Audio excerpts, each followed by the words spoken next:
ये 13 दोष ऐसे हैं जिसके जीवन में होंगे तो उसको कभी शांति, कभी सुख, कभी ऐश्वर्य ये टिकेगा नहीं और दुर्गति निश्चित हो जाएगी। बहुत ध्यान से सुने। एक श्लोक में 6 दोष और दूसरे श्लोक में 7 दोष। उपासक को कभी इन दोषों को अपने अंदर टिकने नहीं देना चाहिए। और जो संसार के मार्ग में चल रहे हैं, अगर इन दोषों में चलेंगे तो हुआ जो आपके पुण्य कर्मों से ऐश्वर्य है भी वो नष्ट हो जाएगा। आप दुख, चिंता, शोक से ग्रसित होकर बड़ा दुख में जीवन व्यतीत करेंगे और आपकी गति बिगड़ जाएगी, दुर्गति हो जाएगी। विकत्थनः स्पृहायुर्मनस्वी बिभ्रत कोपम चपलो अरक्षणश्च एतान् पापाः षण्णराः पाप धर्मान् प्रकुर्वते नोत्र सन्तः सुदुर्गे संभोग संविद विषमोति मानी दत्तानुतापी कृपणो बलीयान वर्ग प्रशंसी वनिता सुदेष्टा एते परे सप्तनशंस वर्गाः। जो अपने मुख से अपनी बड़ाई प्रशंसा करता है, ये 13 लिख लो दिमाग में, डायरी में, क्योंकि ये नोट हो रहा है, आवाज डाली जाएगी, आप बार बार सुन। इनसे बचिए। अपनी बड़ाई, अपनी प्रशंसा कभी अपने मुख से नहीं करना, नहीं तो आपके पुण्य नष्ट हो जाएंगे, बुद्धि भ्रष्ट माने गिर जाएगी। अगर परमार्थ में चल रहे हैं तो भी, और व्यवहार में तो पुण्य नष्ट हो ही जाएंगे। बुद्धि गिरी हुई तभी ऐसी बात होती है। और यह दोष बहुतायत है, ये बहुत प्रभावशाली है। अपनी बड़ाई मारना, इसको देख लो, पकड़ो, सत्संग है। अपने मुख से कभी अपनी बड़ाई ना करना।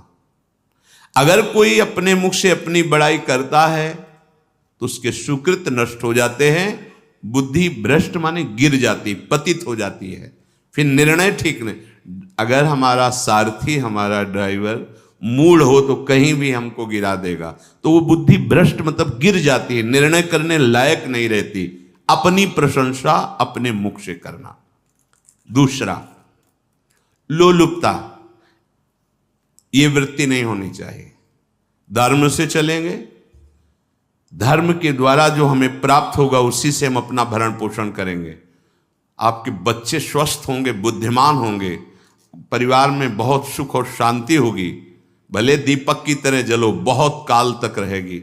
लक्ष्मी जी भी आपके घर में बहुत काल, हम ये नहीं कहते कि बहुत नहीं, जितनी है बहुत सुख शांति से चलोगे।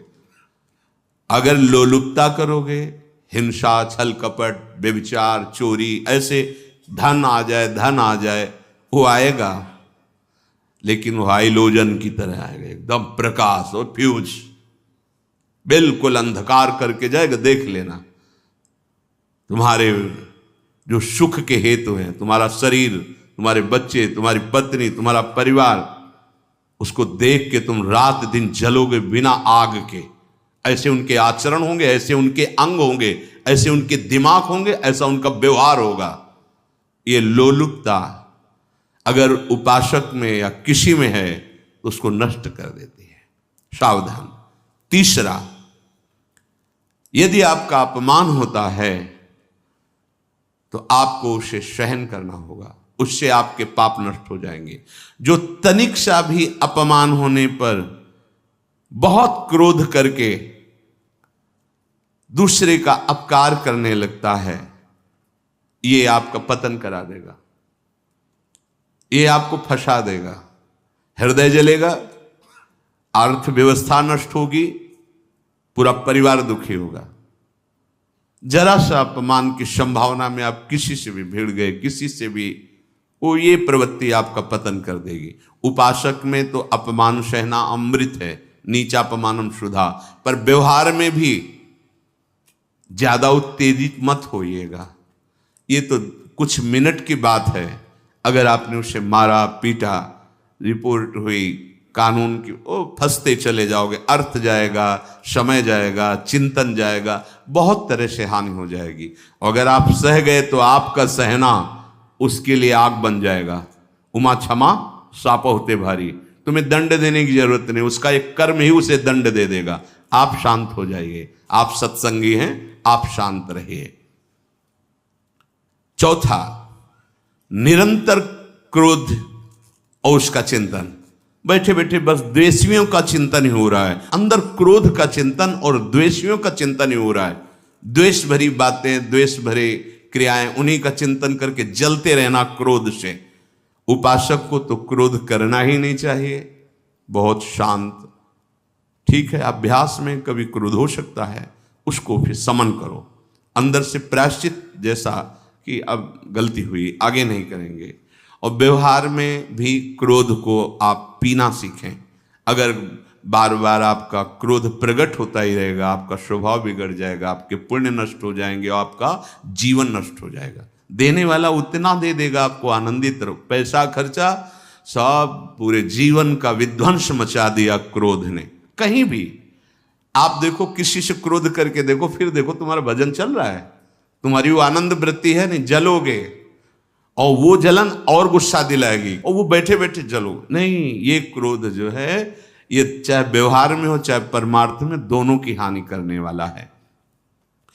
और आश्रित जनों की रक्षा ना करना। अगर कोई भाग कर आपके पास आ गया है, कोई पशु पक्षी या कोई मनुष्य, आपको चाहिए कि अब चाहे हमारे पहले प्राण जाएं, उसकी रक्षा करेंगे। सीवी जैसे तो कोई बिरले ही होते हैं, पर इतना जरूर ध्यान रहे, जैसे कोई पशु पक्षी किसी भय से आपके सीमा के अंतर्गत आ गया है, अब उसकी रक्षा करनी है आपको। अगर आप स्वयं मार देते हैं या मरवा देते हैं, या आपके सुकृत नष्ट कर देगा, या आपकी दुर्गति का कारण बन जाएगा। और जो पाप कर्म उत्साहित होकर करते हैं, उपासक को तो बहुत सावधान रहना चाहिए, पर व्यवहार में भी जो नहीं करना चाहिए, अगर वो पाप कर्म आपके द्वारा मन में प्रेरित हो रहे हैं, संकल्प बन रहा है, क्रियाएं हो रही, दुर्गति पक्की, पुण्य नष्ट हो जाएंगे, दुख अशांति बढ़ती चली जाएगी, कभी शांति नहीं प्राप्त कर पाएंगे। ऐसा नहीं कि जो मन में आवे सो करें। पापाचरण निडर और उत्साहित होकर करना, अगर ऐसे लक्षण है, निश्चित दुर्गति होती है। ये 6, अपनी बहुत बड़ाई करने वाला अपने मुख से, लोलुपता, तनिक से अपमान में सहन ना करने वाला, निरंतर क्रोधी और आश्रित जनों की रक्षा न करने वाला, और निडर हर्षित होकर पाप कर्म करने वाला। दूसरे श्लोक में 7 है, 6 7 हो। 1, संभोग का ही चिंतन करना, संभोग में ही मन लगाना, संभोग दूसरी स्त्रियों के साथ करने की भावना रखना। संभोग, पहला है संभोग। रात दिन बैठे बैठे बस यही चिंतन करना, गंदी बातों का, गंदी बातें देखना, गंदी बातें सुनना, गंदी बातों का चिंतन करना। फिर अन्य माताओं बहनों के प्रति काम दृष्टि से देखना, कोई आ जा रही है तो दृष्टि से, काम भाव से देखना, भोग बुद्धि से देखना, निश्चित पुण्यनाश दुर्गति। बड़े बड़े उदाहरण इतिहास में हैं जिन्होंने ऐसा दृश्य नेत्रों से देखने की चेष्टा की, मन में संकल्प किया भोगने का, नष्ट हो गए, चाहे वो कितने बड़े प्रतापी हो। ये दुर्योधन कोई साधारण थोड़ी है, भगवान व्यासदेव जी के द्वारा ही तो लो, भगवान व्यासदेव जी ही इसकी उत्पत्ति का कारण है। आप देखो, इतने महान पुलस्त जी ही उत्पत्ति का कारण है रावण की। बस यही ऐसे दोष हैं जिनके कारण जीव नष्ट हो जाता है। ठीक है, धर्मयुक्त काम भगवान ने आदेश किया है, आपका पाणिक ग्रहण संस्कार हो गया है, संतानोत्पत्ति की भावना से कुछ पवित्र तिथियों का त्याग करते हुए चर्चा में हुई है। एक नियम है, एक आदेश है शास्त्र का। आप बहुत काम प्रवृत्ति वाले हैं तो प्रत्येक मास में जब माताएं बहनें पवित्र हो जाती मासिक धर्म से, तो जिनका पाणी ग्रहण आपने किया, जो पत्नी स्वरूप है, वो ठीक है। वहां भी बार बार के लिए व्यभिचार प्रवृत्ति के लिए शास्त्र आदेश नहीं करता, संयम पूर्वक, और उसका चिंतन नहीं करना। पाणी ग्रहण संस्कार है, घर में विराजमान है, एक संयम एक नियम के अनुसार उसका चिंतन तो फिर भ्रष्ट कर देगा। चिंतन प्रभु का करना है, चिंतन प्रभु की सेवा जो आपके कर्तव्य, इसके चिंतन से बचो। घातक है, बहुत बड़ा जहर है। अगर विषय चिंतन होने लगा तो मरोगे, जिंदा जलोगे, दुर्गति भी होगी। ये अंदर की जो आग है ना, कामाग्नि, ये इतनी बढ़ती चली जाएगी, तुम्हारे होश खराब हो जाएंगे कि मुझे क्या करना चाहिए क्या नहीं करना चाहिए। कोवा मदांधो मदनातुरोमा, अंधा हो जाएगा, नहीं दिखाई देगा अनुजा तनुजा क्या है कौन है, कुछ नहीं, भ्रष्ट बुद्धि। संभोग का चिंतन नहीं। धर्मयुक्त काम आदेश है शास्त्र में। यदि आप प्रवृत्ति मार्ग में हैं तो अपनी पत्नी को जो पाणी ग्रहण स्वीकार किया है, वहां भी पवित्र तिथियों का त्याग करते हुए, एकादशी है, रामनवमी है, नव दुर्गा है, जन्माष्टमी है, राधाष्टमी, जो पवित्र तिथियों का त्याग करते हुए, और ऐसे जो मर्यादाएं हैं उसके अनुसार, और कहीं पराई स्त्री के साथ संभोग की बात निश्चित दुर्गति पक्की है। ऐसे ही माताओं के लिए है, स्त्री शरीर के लिए है। यदि वो ऐसी गलत चेष्टा, तो पतिवंचक परपति रति करही, रौ नरक कल्पसत परही। ये भोग चिंतन से बचने की चेष्टा कीजिए तो क्रिया से अपने आप बच जाएंगे। क्रिया के पहले चिंतन होता है, चिंतन से ही क्रिया का आवेश आता है। चिंतन संभालिए, इसी से भगवत प्राप्ति होती है, चिंतन से, और इसी से दुर्गति भी होती है। अनन्यश्चिन्तयन्तु माम, भगवान चिंतन करें, मेरा करो, कर्तव्य कर्म मेरे को समर्पित करो। अब जब चिंतन संभोग का होगा तो बुद्धि भ्रष्ट हो जाएगी। ये जो राक्षसी प्रवृत्तियां सुनने को मिलती है ना, कि ऐसा हुआ, वो देखा सुना और चिंतन किए, अब इतनी राक्षसी वृत्ति आ गई कि बस अब उनमें और राक्षसों में कोई अंतर नहीं रह गया। दूसरा, विषमता रखने वाला, सबके साथ बर्ताव ऐसा कि मैं बहुत श्रेष्ठ हूं और दूसरे सब नहीं, ऐसा व्यवहार नहीं। सब भगवत स्वरूप हैं, समान व्यवहार। जैसे आपके भोजन है तो जो आप पा रहे हो वही सबको दीजिए, बैठने की व्यवस्था, उठने की व्यवस्था, क्रम बाई क्रम, पर उसको भी नीच भाव से मत देखिए। उस कोटि का उसको प्यार दीजिए, दुलार दीजिए, सम्मान दीजिए। इतनी विषमता न फैलाते रहें अपने जीवन में कि आप सबके निंदा के पात्र बन जाए। विषमता नहीं, सबको प्यार। हाँ ठीक है, पुत्र का अलग प्यार है, भाई का अलग प्यार है, पिता का अलग प्यार है, पर हमारा व्यवहार प्रीति युक्त होना चाहिए, विषमता भरा नहीं होना चाहिए। अगर हमारे चित्त में विषमता ही रही तो संसार है, प्रभु नहीं है। जीत विषम संसार कीर्ति जग बिस्तर है। जो विषमता पर विजय प्राप्त कर लेता है वही भगवत प्राप्ति का अधिकारी। ये विषमता बहुत बड़ी हानि है। तीसरी बात, अत्यंत मानी होना।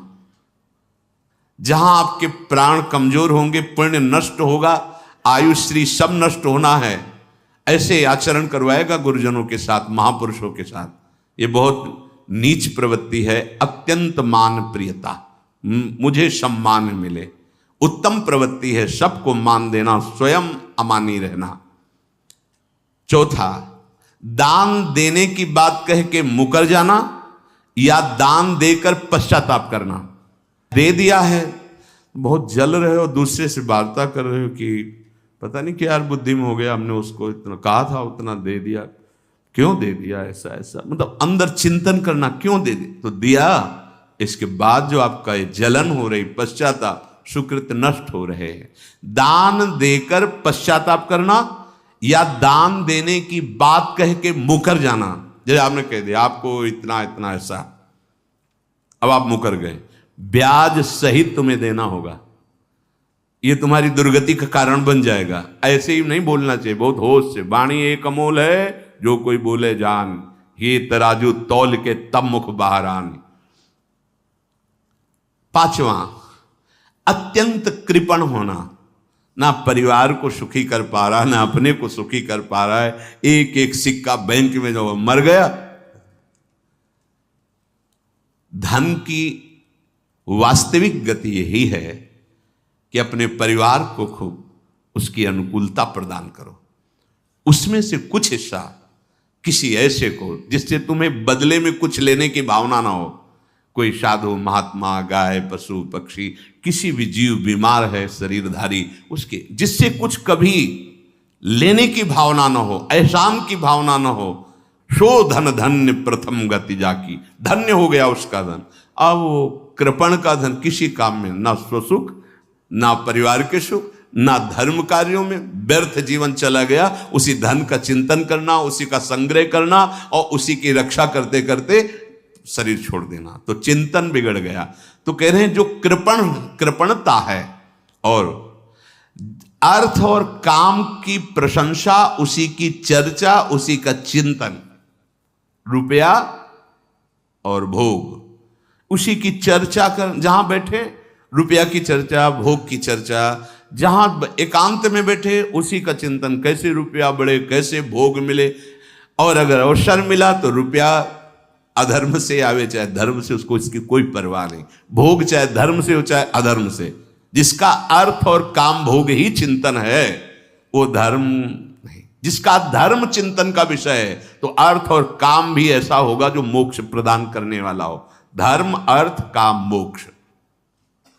और जो बालक, स्त्री, पागल, असहाय, जो इनकी रक्षा न करके इनकी हानि करता है, दुर्गति निश्चित है। माना आपकी पत्नी है, उसका स्वभाव बिगड़ा हुआ है, क्रोधी है, कटु वचन बोल, लेकिन आपके ही प्रारब्ध के लिए, माना आपका पति ऐसा स्वभाव वाला, पर आपके ही प्रारब्ध से तो संयोग बना है आकर, अब इसका निर्वाह कर ले जाओ तो पवित्र हो जाओगे दोनों।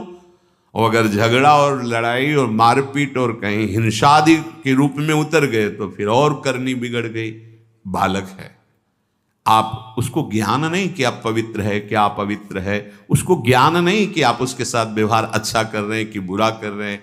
रक्षा करनी है आपको, शोषण नहीं करना। कह रहे हैं स्त्री, बालक और पागल, जैसे विक्षिप्त है, पागल है, आपको रक्षा करनी है। बन जाए तो उसको भोजन, ऐसा नहीं कि ईंट मारो, उसको अपमानित करो। उसकी बुद्धि खराब है, प्रारब्धवशात खराब हो गई है, तो शास्त्र आज्ञा करता है स्त्री, बालक, जैसे पागल, विक्षिप्त आदि हैं, असहाय है, असमर्थ है, बूढ़ा है, वो आप सेवा भी करो तो वो गाली दे सकते हैं, उनकी बुद्धि बिगड़ गई। आपको उनको दंड नहीं देना, मारना नहीं है आपको। मान लो आपके बड़े बूढ़े बुजुर्ग जन हैं, आप सेवा भी कर रहे हो तो आपको कटु वचन बोल सकते हैं, आपकी निंदा कर सकते हैं, लेकिन आपको उनके साथ व्यवहार सद करना है। अगर आपने इन दोषों को स्वीकार किया तो निश्चित आपकी दुर्गति होगी, न इस लोक में आपको शांति मिलेगी न परलोक में। इसलिए इन दोषों को बार बार सुन करके और हृदय में जांचो कि कहीं है तो नहीं। अगर है तो सत्संग, भजन बल, भगवत प्रार्थना के बल से इन दोषों का त्याग कर दो, जीवन मंगलमय हो जाएगा। शेष चर्चा आगे। श्री राधा वल्लभ।